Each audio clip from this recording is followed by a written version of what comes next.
Plan A for the Coronavirus, by Curtis Yarvin, April 4, 2020. As everyone can now see, the coronavirus is a test of every government. This test, which the US is failing, is already a tragedy. It has barely begun. In the next few months, you or someone you love will drown of a cough. Since some of us are still not sure COVID-19 is a thing, how that'll go down, it first struck me how different it was when I saw my first coronavirus patient go bad. I was like, holy shit, this is not the flu. Watching this relatively young guy, gasping for air, pink frothy secretions coming out of his tube and out of his mouth. The ventilator should have been doing the work of breathing, but he was still gasping for air, moving his mouth, moving his body, struggling. We had to restrain him. With all the coronavirus patients, we've had to restrain them. They really hyperventilate, really struggle to breathe. When you're in that mind state of struggling to breathe and delirious with fever, you don't know when someone is trying to help you, so you'll try to rip the breathing tube out because you feel it is choking you, but you are drowning. When someone has an infection, I'm used to seeing the normal colors you'd associate with it, greens and yellows. The coronavirus patients with ARDS have been having a lot of secretions that are actually pink because they're filled with blood cells that are leaking into their airways. They are essentially drowning in their own blood and fluids because their lungs are so full. So we're constantly having to suction out the secretions every time we go into their rooms. Yet most of us will live. It would be more than a shame if we chose not to learn from this test. It would be a crime. Though the guilty will not be punished, and should not be punished, it is already a crime. If we fail to act on what we learn, this too is a crime. If we act weakly, or erroneously, or worst of all slowly, a crime. In an exponential epidemic, all experts agree, the virus has to be hit as hard, accurately, and fast as possible. The good news, the measures taken already should be enough to keep the fire from sweeping quickly through the American population. The bad news, they are nowhere near sufficient to put the fire out. And there is no realistic way to end the lockdown while the epidemic is still burning, at all. 10 sparks in the whole country are 10 sparks too many. And while the fire burns, our financial system, never made to be paused, is now melting into the water table. So is our economy, for finance and commerce are now inseparable. So is our society, now just an economy. The terrible truth the virus has revealed is that the US and UK, as opposed to post-communist Asia and post-Napoleonic Europe, are not even countries. They are free trade zones. Our governments are not governments. They are bureaucratic anarchies with ceremonial elected monarchs. Pitting them against this ruthlessly objective virus is sending Don Quixote to Vietnam. We thought we had the best government in the world. It is quite a shock to find we have the worst, outside the third world, of course. Or do you think it's doing great? While official authorities must be filtered no less skeptically than fringe sources, many still do excellent work. As of April 1, Status of the Epidemic, by the consistently reliable Mark Lipsitch, of Harvard, Status of the Response, from Science. Welcome to War. This essay outlines a broad strategy, Plan A, for winning World War V. Plan A is as strong and hard and fast as I can make it. And it thinks completely outside the box. You probably think this is just a cliché. In fact, Plan A is so extreme that you are probably not ready for it. This is a pity. You can always change your mind and come back. You will still find Plan A interesting as a thought experiment. You are welcome to borrow it, or parts of it, without credit. If you want the whole thing, you'll have to accept a couple of truths, one simple and one hard. The simple truth is that the virus has tested our government and it has failed. France has fallen. It's done. This is America's Chernobyl. We can never again go back to believing that the government we have is wise and capable. And it is neither the Republican politicians nor the Democratic civil servants who are to blame. It is both red and blue teams. It is not that one side of the government has failed. The whole machine has failed. Our president, who should do the decent thing and resign, spent a month playing the mayor in Jaws. Most conservative media followed him like a dog. Most progressive media spent the previous month talking about racism and the flu, though their private opinions seem to have varied. And if you still believe in the wisdom of our public health experts, read this exposé of how FDA slow-rolled high-speed RT-PCR testing for 2.5 months, ostensibly because ethics, clearly to protect the sanctity of its hallowed turf. Pro tip, if you know what you're talking about, it's FDA, not the FDA. Anyone repeating lines like the Trump administration has failed is spreading an Orwellian lie. There is no Trump administration. There is an elected showman and his cronies, fronting for an unaccountable permanent government. The celebrities are neither in charge of the bureaucrats, nor deserve to be. Anyone can be excused for thinking either team is worse than the other. No one can be excused for confusing the two. The hard truth is that the virus is not just a test of our government. It is a test of our form of government. The ultimate implications of this failure are irrelevant. Its proximate implication is that the strongest possible attack on the virus cannot use the organization, personnel, policies, or principles of the existing government. It is not any one of these aspects that has failed. It is all of them together. Plan A will not happen. You are not ready for it. In fact, I'm posting it on Medium because no one else will publish it. My point is, if you lived here, you'd be home by now. All kinds of conventional plans are being proposed. Let me link you to some of the best, like this one from former FDA Commissioner Scott Gottlieb, or this one from Harvey Feinberg of Harvard via NEJM, or even this one from leading rationalist Rocco Mijic. Read them all. These inside-the-box plans, which do assume the organizations, personnel, policies and principles that got us here, are generally in the right direction. But they all suffer from two defects. First, they are too weak and passive to succeed. Second, they are too strong and aggressive for the actual systems that would have to execute them. They demand more state capacity than America has. They demand less than the problem needs. They are off by an order of magnitude in both directions. For the essential step of tracking, testing and isolating needed to control and eradicate the virus, these plans all propose measures which are a voluntary, and b rely on scaling up and/or coordinating existing agencies.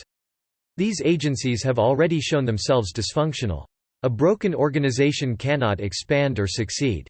The American culture of civic responsibility, trust in government, and voluntary compliance with worthy suggestions and unenforced laws appears, in these plans, to be impeccable. And their 1950s process for developing biological protection remains identical to the creation of a new vaccine for acne, baldness, or toenail fungus. Since their authors are not scientific idiots, they know that their weak plans for escaping from lockdowns will not be perfect. Since they are not political scientists, they seem unaware that they live in the most safety-conscious, risk-averse country on Earth or in history. The idea that any American decision-maker will approve a contagious activity, while it still creates the risk of drowning of a cough, is not worth taking seriously. Hyper-autistic plans for cyclic lockdowns, in which the epidemic is periodically allowed to restart, then promptly suppressed, then lather, rinse, repeat, will, when we can laugh again, seem grimly hilarious. Macaulay observed that the amateur in political science designs constitutions for an ideal country, like a tailor who cuts all his clothes for the Apollo Belvedere. The real America needs a plan that works for the real America. The real America does not want a plan that works for the real America. Most writers fudge this problem and split the difference. Actually, the real America has an unprecedented opportunity to get over itself. It will not take that chance. It is the role of the writer to give it that chance, not to help it fail, not to tell it what it wants to hear. The strongest possible response will come from a new agency, built as a startup. This coronavirus authority will scale up faster than any existing organization can execute. It will use the old agencies only where it finds them useful. And it will dissolve itself once the virus is beaten, and all the CVA needs to do its job is plenary, unconditional authority over all federal, state, local and private actors. In theoretical terms, its sovereignty is absolute, but both temporary, limited in time, to the end of the war, and partial, applied only to its specific mission or scope. A small thing. Or as Harvard's Feinberg puts it, in JAMA, this commander carries the full power, and authority to mobilize every civilian and military asset needed to win the war. Alas, the ellipses hide of the American president. A British Dr. Feinberg might have said, of the Queen of England. Political science, like epidemiology, is hard. Feinberg also says, this is not a coordinator across agencies. He then proposes, coordinating existing agencies. The CVA has zero time for any problem not related to the virus. Since plenary power must bound itself, over years or decades its scope would tend to creep. But before scope decay sets in, the CVA will die by succeeding or be cancelled for failing. Its absolute powers are no threat to our sacred Constitution. Most Americans remember when Washington couldn't build a website and Palo Alto bailed it out. They still think what Palo Alto brought to the table was computer science. Actually, plenty of people in DC can code just fine. What Palo Alto brought was the ability to execute at scale. Back then, some website seemed important. Now we know what important means. Do you want to start today? Or keep screwing around with the same clowns who got us here? Come with us if you want to live. What will this CVA do? That'll be up to it. But, just to illustrate what the right structure could do, let's put forward a concrete plan. There is no reason to have a financial or economic crisis at the same time as a pandemic. Putting both Wall Street and Main Street into suspended animation is a matter of paperwork, and maybe a bit of code. The way to suspend Wall Street is not to suspend the stock market, which might end capitalism in America. Capitalism does not need to be ended. It does need a reset. The Fed can reset it by closing the whole market out for cash. In this reset, the Fed monetizes all financial assets, trading them for new dollars at the last quoted price. If you had stocks or bonds, you sold them all to the Fed. Your portfolio is all cash. The number has not changed. The Fed owns all public companies. Debts between them are debts to itself, they cancel. The companies operate as normal, not worrying about their P&L. This state of affairs, literally the state capitalism of the Soviet Union, will, like the Soviet Union, slowly decay. But the epidemic is measured in months, the command economy rot, in decades. Once the virus is beaten, the whole economy goes public again and is again priced by the public, in essentially a giant IPO. The Fed receives the cash and cancels it. This is essentially a national bankruptcy and restructuring. But wouldn't it create inflation? Inflation is an increase in the general price level. Prices are set by supply and demand. Your propensity to spend, to exchange dollars for goods, is a function of your personal net worth. It is not a function of the allocation of your portfolio between stocks, bonds, and cash. If net worth does not change, the price level is not affected. Everyone keeps the chips they had when the casino was closed. Nothing else seems fair. Most Americans have no stocks. They have jobs. Those jobs are burning down, right now. Sending everyone random checks is lazy and ineffective. Loans actually designed to be forgiven to small businesses are already turning into a nightmare of paperwork and fraud. Most Americans are paid through payroll processors, like ADP. The Fed has all the dollars it needs. The payroll companies have all the records they need. Just keep everyone's check flowing. Some people are self-employed. IRS knows how much they claimed to make last year. These claims are seldom overstated. It's easy to continue their income on the same basis. There is no moral hazard, unless there is another pandemic next year. Nor need these payments create debt. The deflationary impact of the crisis is already more than adequate. These measures involve creating a lot of dollars. Intuitively, this seems both wrong and right. It is both wrong and right. Let's relate it to your current theories of economics. The three leading heterodox schools of economics today are Asian neo-mercantilism, modern monetary theory (MMT), and praxeology, Austrian economics. Each thinks little of the others, if it thinks of them at all. Each is right in its own way, as is post-Keynesian neoclassical macro, currently on the throne. All four theories have the same relationship to reality as Newtonian physics or Ptolemaic astronomy. They are mostly true. Ptolemy had no trouble predicting eclipses. They work within a limited envelope. Outside this envelope, they are just wrong, and their advice can even be dangerous. There is no room here to reconcile them, just to present a plan which draws from all. Issuing paper money is the 20th century version of an old trick, debasing the coin, mixing base with precious metals. In the past, we see two kinds of regimes debasing their currency, for two different reasons: acutely by capable regimes, even Frederick the Great once diluted his money in a war, and chronically by incapable regimes, like most of the bad Roman emperors. To an Asian neo-mercantilist, a government is a corporation, its balance of trade is its P&L. Financially, paper money is government stock. Just as the Fed can print as many dollars as it wants, Microsoft can print as many shares as it wants. These are worth more than $100 each. Free money. What's the catch? When Microsoft prints Microsoft shares, it's the exact equivalent of confiscating a corresponding percentage of shares from all shareholders.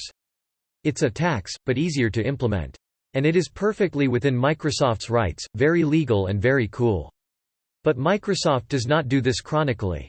Only dying companies with mortal financial wounds try to fund themselves by continuously selling equity. A healthy company creates new shares for specific events, like mergers and acquisitions, in which the new shares are balanced by new assets. Free money is financial fentanyl. It's essential for surgery. It's suicidal for recreation. It is both good and evil. What happens to nations addicted to this fentanyl? No human endeavor can be free from discipline. The discipline of money forces any agent, person or company or government, to produce more than they consume. When we relax this discipline chronically, everything goes slack and rots. Price inflation is the least of the problems. The real problem is that everything stops working, simply because it doesn't have to work. MMT economists do not seem to understand this deadly power of the free lunch. Yet the acute use of monetary dilution is as legitimate as any medical use of opiates. Undertaken in a controlled way, for a controlled and limited reason, debasement is a critical tool of sovereignty, for precisely these emergencies. Austrian economists do not seem to understand this at all. One pathology of libertarian thinkers is their tendency to equate power with its abuses. We are coming out of a century of spectacularly bad and abusive government. The existence of child abuse is not a refutation of parenting. Never in history has it been technically easier to control a communicable disease, even one without a vaccine or a cure. Yet this technology does not work on its own. Here too we see a test not only of our government, but of our form of government. Non-medical interventions have to work uniformly and perfectly. Our system of government is incapable of achieving this. Here's an analogy. Suppose you manage a wildlife reserve in Montana, stocked with 10,000 elk. Suddenly this herd is attacked by mad elk disease, for which there is no vaccine or cure. What can you do? Nothing. So let's change the rules. Every elk on your ranch is tagged. It has a number and a tracking chip. There is no vaccine or cure for mad elk disease, but there is a test. You also have a fleet of small, bird-like drones which can land on an elk, and test it, and big ones which can capture and transport live elk. So your ranch has 4 kinds of elk. Let's label them by colors. You have naive elk green, infected elk red, possibly infected elk yellow, and immune elk gray. Any green elk that approaches a red or yellow elk becomes yellow. You separate the red and green elk into 2 herds. You isolate yellow elk from all other colored elk until they resolve to either red or green. Gray elk can graze as they please. All you need is enough testing and transport drones, and stalls to isolate your yellow elk. Elk are big and feisty. You can't tell them anything. The physical barriers to testing and transportation of these large ungulates are considerable. Fortunately, we don't care about elk, only humans, an intelligent, social and governable species. China, Singapore, South Korea and Taiwan have used variants of this obvious design to contain the virus. Every adult in these countries is tagged and tracked by phone, and required to isolate if needed. Kids just stay inside. It is important to understand that lockdowns cannot end until the virus is either eradicated, or has passed through most people, creating herd immunity. An imperfect lockdown will reduce the death toll, but not eradicate the virus, or restart the economy. While epidemiological models which portray humans as identical data points suggest that an infection ratio R0 under 1 leads to exponential extinction, humans are not identical data points. Irregular and incomplete patterns of eradication, geographic or social, are not a path to zero. In retrospect, population control should have begun as soon as the virus was discovered. Taiwan did this. In Taiwan, nominally a province of China, the virus has been little more than an inconvenience.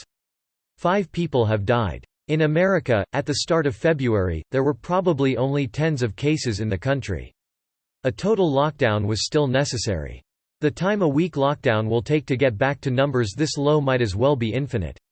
Americans all have phones too. If they don't, one costs $50, why can't we use this effective solution? Why haven't we started full population control, with involuntary tracking, testing, and isolation, yesterday? Because America is a democracy, or at least, has elections that its citizens still care about? Not so. The same is true of Taiwan and South Korea. Here is the answer, without sugar. Americans are children. They are puerile, spoiled and arrogant. When they look in the mirror, all they see is a king or a queen. Can kings be managed? Like wildlife? A king is not an elk.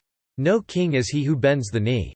To ask a king to wear a mask, so that a fountain of germs will not erupt from his mouth every time he breathes, coughs or sneezes, what an insult. A king's breath is always sweet. And if he can be ordered, he is no king at all. What king has another king to rule him? It's nonsense. Any king would rather drown in his own pink juice. And he will. Who says there is no God? That pride goeth not before a fall? I live in California. California is under lockdown. Leaving my house for non-essential reasons, including, but not limited to, scoring weed, is a misdemeanor, as serious as shoplifting. But not to fear. Our governor, a custom suit with a snappy hairdo, reassures us that social pressure will encourage people to do the right thing. I don't believe the people of California need to be told through law enforcement. Indeed, this order has succeeded in shutting down most businesses. Staying well away from anyone, I took a walk on the beach today. There were fewer people than usual, 50, where I would have expected 100. Traffic, too, seems down. But this is a nice area. It is definitely true that California's ruling class is civic-minded and responsible and likes to do the right thing, so long as that's not too inconvenient. But in general, this lockdown is to Wuhan, which was locked down at roughly the same point in its epidemic, as a tricycle to a Harley. Our suit-in-chief, perhaps extrapolating from his chic friends, seems to actually think California is a society. Like the rest of America, but even more so, California is not a society. It is an economy. Here and there across California and America are old, rotting pieces of our grandparents' country. But Humpty Dumpty is done. We have no country, we have no society, we have no government. We have a thing we call a government. It is big, officious, and expensive. When it needs money, it cannot be ignored. Some of its territory is controlled by informal armed groups, with about 300,000 members in California alone. They too cannot be ignored when they need money. Many pay both. This official government does not even have a list of its residents. The United States does not even know, to within 8 figures, even the number of people within its borders. South Korea has fought hard to control the virus. They have not quite won. But they started at their own 20. We are not even at the goal line. We are not even in the stadium. Of course, South Korea has a list of who's in the country. It even has full military control of its own territory. All our pundits have ideas about what the government should do. My idea is, first, why not try having a government? When we look at the responses to the virus around the world, they fall into 4 tiers. The first tier is Asia, the second tier is continental Europe, the third tier is the US and the UK, the fourth tier is the Third World. The continent has a Napoleonic tradition of government that goes well with emergency authority. In Italy, you need a pass to be on the street. You really can get arrested. Wow! Is this freedom? Didn't you think Italy was a free country? You were just wrong. And still, a Chinese expert came to Milan and was horrified. People are still moving around, public transit is still running, not everyone is wearing a mask. I don't know what you're thinking, he said. He should check out San Francisco. Italy's limp lockdown has not yet controlled the virus, at least it's not a joke. The one art Anglo-Americans must master to beat the virus is what Wyndham Lewis called the art of being ruled. We are as good as this art as a cat at painting, an average cat. It is easy to read our history and see why. As Randolph Bourne said, war is the health of the state. All states are born in war. There are 2 kinds of wars, total wars of survival, and limited wars of choice. If your country is not seriously at risk of being subjugated, your war is a war of choice. For America's dominant New England Corps, the last total war was King Philip's War, 350 years ago. That's putting a lot of miles on the old-time machine. A war of survival is a total war.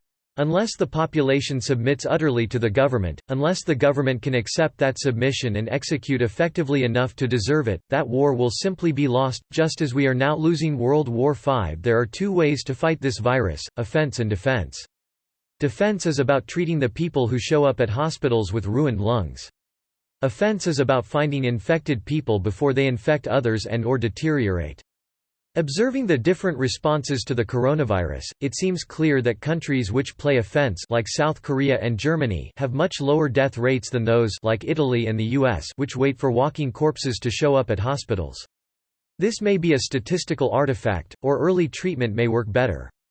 But the best defense is still an effective vaccine. The problems of effective defense are well known. America needs ventilators, it needs protective equipment, it needs hospital beds, it needs antiviral drugs, it needs everything, and needs it now. 2 obstacles stand between us and these goals. One is just the technical implementation. The U.S. has no shortage of engineers, chemists, contractors, or any other human skill. We are not even short of equipment. Our problem is just old pieces of paper, and the human beings who love them. Consider one project to make N95 masks, not even a strictly medical product, domestically. The proper agency, a bunch of beautiful humans who call themselves NIOSH, told the team it would take 45 to 90 days to approve the factory, making the same product, with the same machines, that are already deployed. Meanwhile, docs are making their own masks out of bandanas. This is utterly mental and not even slightly surprising. The law is clear. Everything is illegal unless it's perfect. DC slow-rolled testing for 2.5 months because it wasn't sure the tests were perfect. It had to make its own perfect tests, which did not work, adding another month. Imagine fighting World War II this way. It is unethical to send American boys to die in an unproven fighter plane. The new F-6 Hellcat cannot be deployed until it never crashes, no one can shoot it down, its engines never wear out, and it is tested against the F-4 Wildcat, the approved standard of war, in a randomized, controlled, double-blinded trial. If even the enemy pilots can tell the difference, your evidence is tainted, the study must be rejected. The same applies to antivirals. Remdesivir probably works, and chloroquine might. A foolish person, ignorant of ethics, might think it would be okay to make as much as possible of both, right now, and let doctors make their own decisions as to what they think works. Let the docs call the shots. This idea is illegal. It might even get you banned from Twitter. It reminds the ethical observer of Dr. Mengele, the Nazi, who also failed to seek proper FDA approval of his twisted experiments. And synthesizing a molecule is even more complicated than making a mask. If the process is off, there might be contaminants. The dosage might be uneven. Everything has to be checked and checked and checked and checked and checked and checked and checked and checked. Dr. Mengele was not the only evil doctor in World War II. Our good guys made penicillin without any such ethical safeguards. And they used it on human subjects. Without any trials. Everything is illegal unless it's perfect. Since the perfect is the enemy of the good, ethics and the law are the enemies of the good. Relax. It may not be pleasant to drown of a cough. At least you're dying legally, and your doctor is not a Nazi. Many observers assume that a really effective antiviral could get us back to normal life. No. As anyone who's ever had the flu and asked for oseltamivir knows, a virus is not a bacterium and antivirals are not antibiotics. Viruses work fast. A patient who shows up at the ER with ARDS is already hard to save. An antiviral helps to kill the virus, but it is no guarantee of survival. Not to mention intact lungs. Anyone for pulmonary fibrosis? Even in a situation where remdesivir works and docs can get all of it they want, but the virus is still on the loose, fear is still quite rational. And irrational fear is a thing, too. SARS-CoV-2 is the enemy of humanity, but fear is the enemy of the economy. Which is not tanking because workers are dropping dead at their widget presses, and widget production has fallen off a cliff. It is tanking because people are afraid of SARS-CoV-2. And should be. Arguably they are still not afraid enough. To cure fear without putting Xanax in the water supply, we either need a lockdown that really works, or a vaccine that really works. Or better yet, both. But as we've heard, vaccine development takes 12 to 18 months. It has to be proven safe. Medicine is an art, not a science. Science is inductive, not deductive. The deductive concept of proof belongs to mathematics. In science it is a fallacy, in medicine, a fallacy squared. We have finally run head-on into this fallacy. As a piece of marketing, this noble lie has long been helpful in persuading ignorant peasants to overcome their instinctive fear of being poisoned. So long as the p-value is under 0.05, you have tortured a spreadsheet into confessing that there is less than a 5% chance of your results being pure luck. Your result is proven, like the Pythagorean theorem, or something. This number, 0.05, is a fact of nature, like pi. In fact, it's simply 3.1914 minus pi. What are they doing for these 12 to 18 months, anyway? What does development even mean? Frankly, it is rude to ask. Your interlocutor may suspect that you too are one such peasant. But such frankness, seldom found in journalistic interactions, tends to flower on social media. Here is a simple, true explanation I found on Hacker News. As someone who works in the industry, you pretty much covered it. If you dose people with a new vaccine, you'll need to monitor them 6 months at a minimum. 12 months would be better. It takes 3 months to nail down the protocol and for all the sites to be ready. Then you start recruiting, and for a vaccine, you'd want a large population reflects usage. So assume 6 months to recruit 1,000 people. They don't all start at the same time, so if you're tracking for 6 months, it will probably take 9 months for the last person to finish the trial.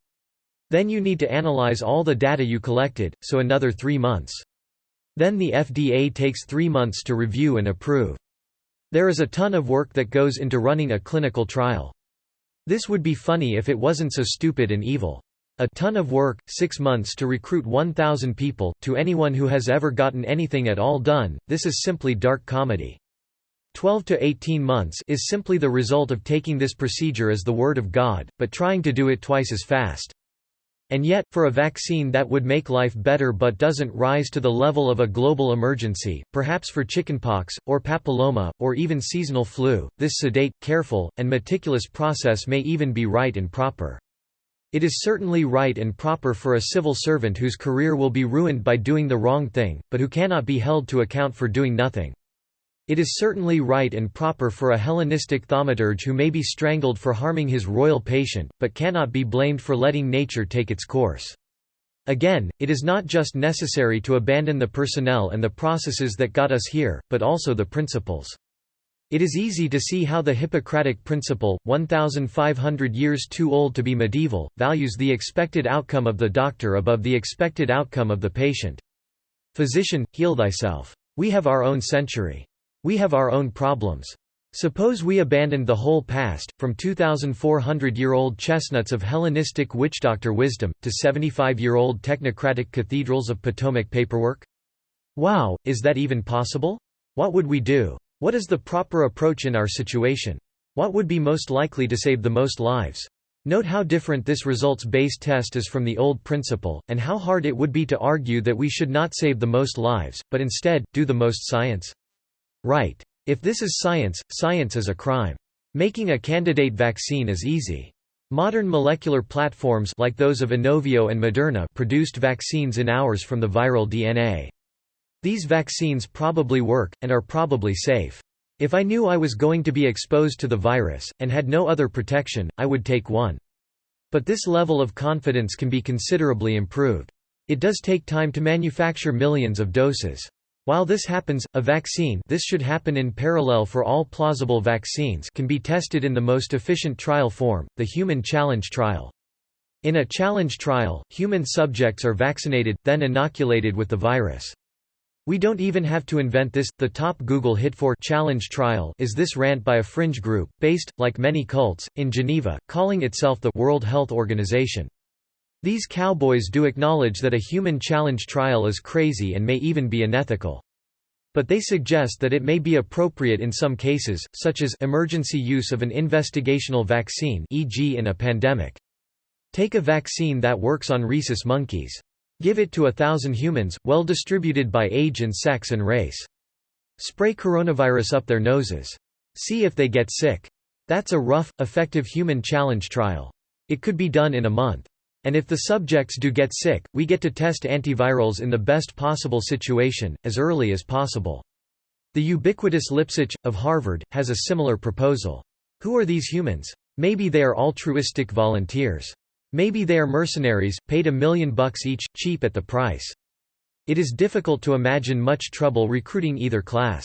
Ethicists, of course, will tell you that no one could give informed consent to this kind of dangerous Nazi-tier experiment. Surely the camps are just around the corner.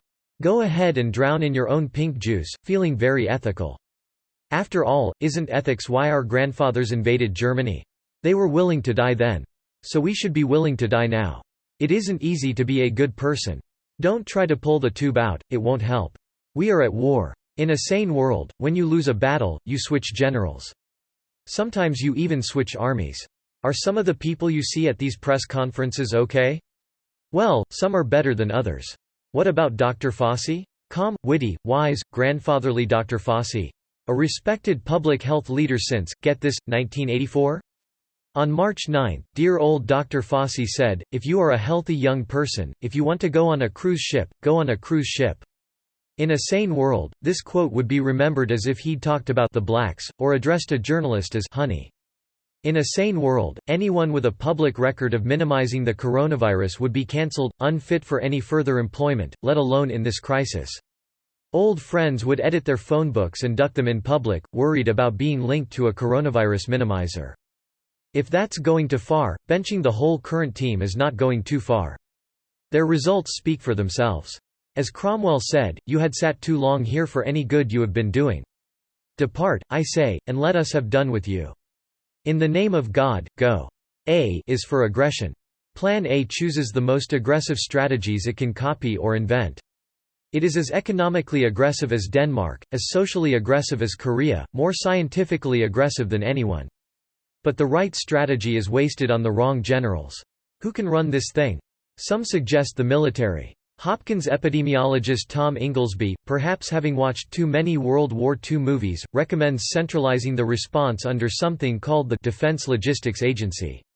It really is remarkable when our best idea of an effective organization in 2020 is the Pentagon. If you want to see the Pentagon's competence today, look at their ability to treat patients on a hospital ship. Why not put NASA in charge, because Apollo? The Department of Energy, because Los Alamos? Yes, the 1940s were awesome. But it's 2020, and the fastest, most effective organizations America has today are called startups. We call this world tech. This is a lie. Most startups are users, not creators, of technology. The same principles of scaling and execution apply to all problems. The secret of Palo Alto is not engineering, but management. Management is America's problem right now, and America has the world's best managers. But not in the Pentagon. The right organization for a coronavirus authority starts with an experienced CEO who has taken a company from the garage to 3 commas. We are not starting from nothing, just from incompetent. Palo Alto has no idea how to reform incompetence. No one does. All we can do is replace it, starting, literally, with one person. One common DC pathology is to take an effective leader from the private sector and put them in front of, not in charge of, since no one is in charge of anyone they can't fire, the usual agencies. Such a frontman, in a cruel mockery of the Romanovs, is conventionally called a czar. As a czar, a coordinator of agencies, in Dr. Feinberg's terms, even the most capable private sector CEO would be less effective than the usual bureaucrats. There is no manual for working the levers of Washington, only experience. We might as well ask a Tour de France winner to fly a 747, since transportation is transportation. Our bicycle champion's best move is to delegate to his experienced co-pilot. Why is he in the cockpit? People keep trying this, it keeps not working. The CVA will not work unless it can hire and fire its own staff by its own rules, which means startup rules, which means no rules. Or as close as possible. The current generals have to go. But the existing agencies, even including the Pentagon, are nowhere near universally and uniformly useless. Where they are useful, they must be used. But if the CVA is to be useful at all, it needs unconditional and unlimited authority over all public and private actors. No one may resist it. Everyone must obey it. The White House must not micromanage it, Congress must not regulate it, even the Supreme Court must not overrule it. Our founders were by no means perfect. Nor is their design. Nor were they fools or children. They had seen some sh*t. And when they granted Congress the right to suspend habeas corpus, it wasn't for nothing. But why is this safe? Because the CVA is limited and temporary, just like the emergency. While the emergency is happening, it doesn't have time to care about anything else, like taking away your freedoms. Confiscating all the guns, enslaving all the poors, can we Americans, red or blue, white or black or yellow or mauve, just let go of all these stupid old nightmares? Can America, even for just a month or two while we fix this damn thing, abandon what Richard Hofstadter called the paranoid style? But will it work? Is there any past precedent for something like the CVA? Sure. Just not in America. We have a Senate because our founders were LARPers. They were LARPing the Roman Republic, which, before the United States, was the most successful sovereign enterprise in history, lasting almost 500 years. It too saw some sh*t. Yet there was one office of the Roman constitution that our founders didn't clone, the tribune. A tribune was a kind of temporary dictator. When danger threatened Rome, typically some war or other, she put all her powers under the command of one man, creating the most effective organization known now or then. When that danger was past, Rome went back to being a messy republic. In the 500-year history of the Roman Republic, she appointed about 100 tribunes. Some may have been unnecessary. Rome was so epic that she probably could have managed some of her wars by Senate debates. But, would Rome have had a 500-year history? The United States has only come half that far. Have I made the sale? Just one little thing, I lied. The Latin word for a temporary dictator isn't tribune. The Latin word for a temporary dictator is dictator. The ancients would have called a 20th-century dictator for life a tyrant. Sorry. Are you going to let a word stop you? Come with us if you want to live.